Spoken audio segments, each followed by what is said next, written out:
Assalamualaikum warahmatullahi wabarakatuh. Alhamdulillahi rabbil alamin. Wassalatu wassalamu ala asrafil anbiya'i wal mursalin wa ala alihi wa ashabihi ajma'in. A'udzu billahi minas syaitonir rajim. Bismillahirrahmanirrahim. Wal takum minkum ummatun yad'una ilal khair wa ya'muruna bil ma'ruf wa yanhauna 'anil munkar wa ulaika humul muflihun. Para bini sepuh dan sesepuh yang saya hormati, hadir dalam kesempatan kali ini Kiai Haji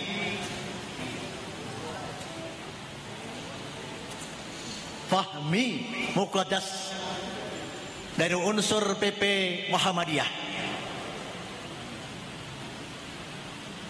para alim ulama yang saya hormati, khususnya kepada para pembicara yang saya hormati dan saya muliakan, hadirin sekalian yang berbahagia. Perkenankanlah saya mengaturkan puji dan syukur kehadapan Allah Subhanahu wa ta'ala atas karunia dan ridhanya kita sekalian pada hari ini telah diberikan kesempatan oleh Allah untuk melaksanakan diskusi kebangsaan yang kita lakukan saat ini, dengan satu harapan, semoga apa yang kita lakukan ini mendapatkan ridho dan barokah dari Allah Subhanahu wa ta'ala.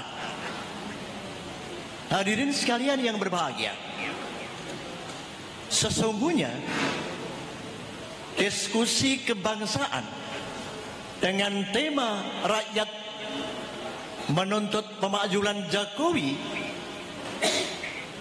adalah merupakan puncak dari cinta kita kepada bangsa dan negara yang saat ini melihat kondisi kehidupan bangsa yang semakin memprihatinkan. Demikian pula diskusi ini kita laksanakan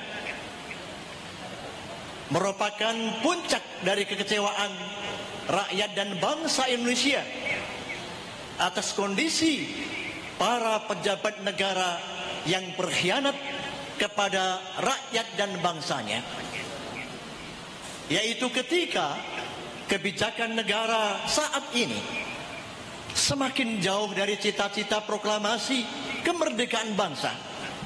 Bahkan banyak kebijakan-kebijakan negara yang bertentangan dengan prinsip dasar kaidah bangsa, Pancasila dan Undang-Undang Dasar 45. Persoalannya adalah ketika kondisi kehidupan bangsa semacam ini terus-menerus berjalan, pasti bangsa ini akan mengalami kehancuran. Karena apa? Sebab saat ini bangsa masih ada, negara masih ada, tetapi kebijakan negara dikendalikan oleh kekuatan oligarki, pemilik modal, dan juga negara-negara asing. Oleh karena itu lahirnya petisi 100 dalam rangka untuk menegakkan amar ma'ruf nahi mungkar, memperbaiki kehidupan bangsa dan negara ini kembali kepada jati negara, jati diri negara, yaitu Pancasila dan Undang-Undang Dasar yang sesungguhnya. Saudara sekalian yang saya muliakan, ketika negara mengambil kebijakan yang salah, yang berorientasi kepada kepentingan oligarki dan kepentingan asing, maka dipastikan pada saatnya nanti pondasi negara, pondasi kebangsaan akan mengalami kehancuran yang akan menghancurkan bangsa dan negara yang kita cintai ini. Tanda-tanda zaman sudah tampak dalam kehidupan kita saat ini. Proses kehancuran bangsa semakin dekat dalam kehidupan kita bersama-sama ini. Yang pertama, bangsa ini dalam kondisi hancurnya moral elit politik bangsa ini. Kita melihat pejabat negara, eksekutif, legislatif, yudikatif, yang mereka itu sesungguhnya orang-orang yang diberikan amanah oleh rakyatnya, tetapi mereka itu tega-teganya berkhianat kepada rakyat yang ia cintai mestinya. KKN, kolosi, korupsi, nepotisnya berjalan tanpa ampun. Mereka melakukan korupsi dan kolusi tidak punya perasaan malu. Bahkan presiden sendiri Jokowi pun tega-teganya menghancurkan kekuatan hukum dengan melahirkan anak haram calon presiden yang namanya Dul Gibran. Dul Gibran.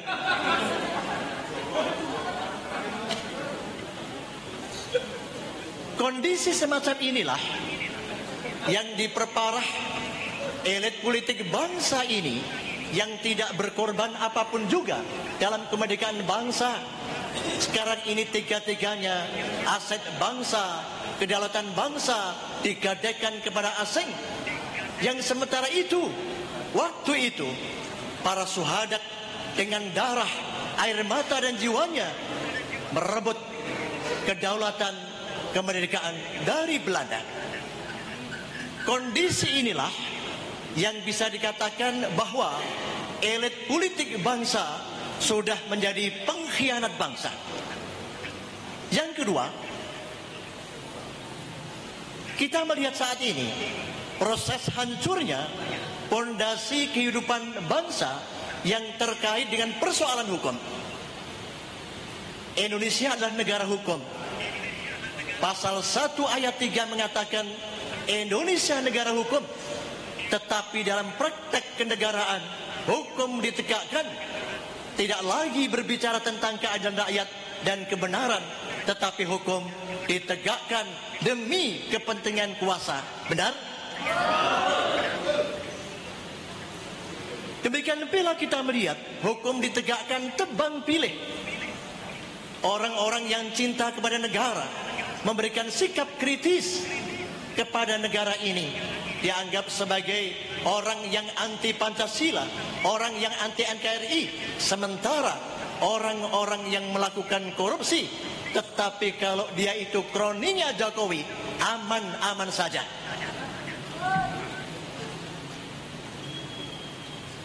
Demikian pula dalam kehidupan demokrasi bangsa Indonesia ini.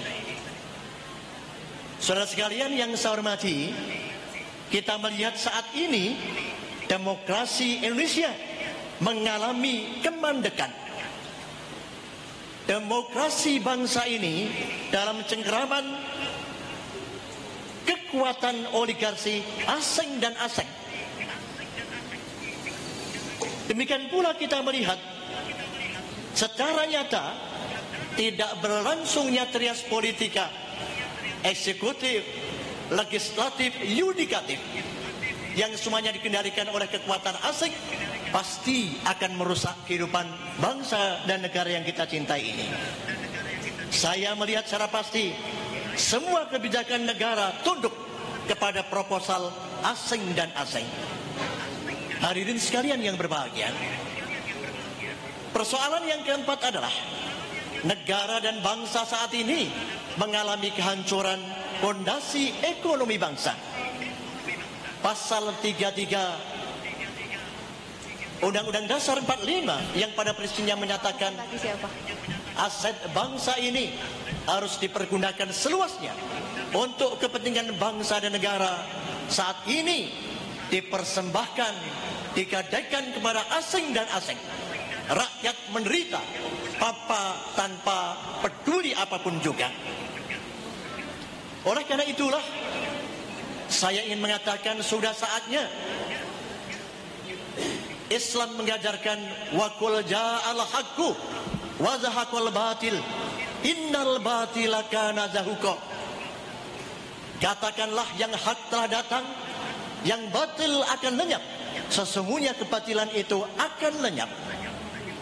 Kalau rakyat dan bangsa, TNI, Polri bersatu, sadar untuk menyelamatkan kehidupan bangsa ini, pasti Malang Putung, Rawe Nantas, Presiden Jokowi ini pasti bisa kita lansirkan. Sanggup? Sanggup? Takbir. Sekali lagi saya ingin mengatakan bahwa apa yang kita lakukan ini bukan kita bakar kepada negara, tetapi atas dasar cinta kita kepada negara dan bangsa Indonesia. Maka insya Allah kita bersama-sama akan bersatu, berpikir yang sama, bersikap yang sama. Petisi 100 akan mencoba terus bergerak untuk mendesak DPR agar bersidang untuk melakukan pengadilan kepada Presiden Jokowi. Kalau sampai kemudian tidak berhasil, maka pasti akan terjadi people power. Semoga Allah memberikan pertolongan kepada kita bersama-sama. Semoga Allah menyelamatkan bangsa Indonesia ini. Tentunya rakyat bersatu, insya Allah Indonesia tidak akan bisa dikalahkan. Demikianlah sambutan atas nama panpel dan pengantar.